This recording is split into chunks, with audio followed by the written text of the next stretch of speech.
Briggs, and I'm going to do a review on this Alpine heavy duty cook stove. It's a model CS14. I don't have any affiliation with Camp Chef, so I'm not one-sided or the other.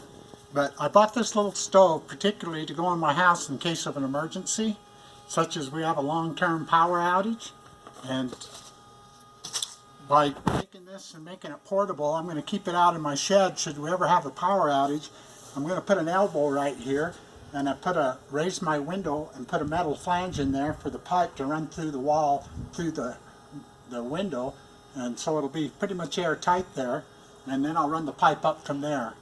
But what it came with is it came with the stove, come with two drying racks that are on the side here, and I noticed this fire grate is pretty decent for a stove like this, and it also comes with a smoke or spark arrestor, and you can throttle your stove down right here if you want to cut back on your fire. So I burned it the other day because I needed to get all the paint. Apparently it smokes pretty good, and it did.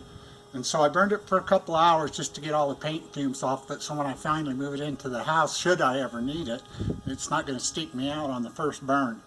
But the firebox is pretty decent. The only thing that I had in question is I was thinking possibly could I benefit by putting a baffle in here to cause the fire right here, back in here, to roll around that baffle and then up the chimney pipe. But the top here is made out of 130,000 steel, so it's thicker than most any other ones of these kind of camp stoves, and that's why it's heavier also. And so I'll just slide this back in. There's the door.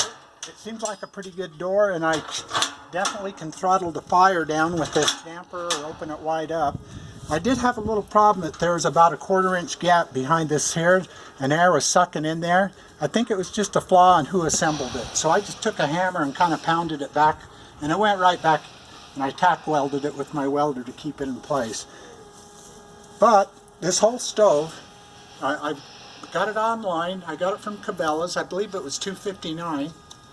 But I've seen some a little more. I haven't seen any much less than that. So I think it's a great deal. I did all the research. I looked at a dozen stoves. I read literally hundreds of reviews on those stoves, and I felt like this is the one for me.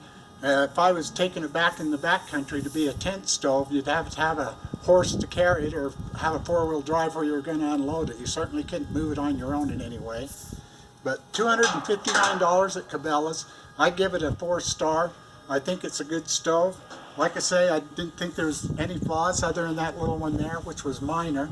And so I recommend this stove. If someone's looking one for a little emergency heat in your house, this could do the trick. Or if you're just doing a camp stove to go camping with, this would be great. I'm sure you can cook on here. It'd get really hot. And so I thank you for watching this video. See you next time.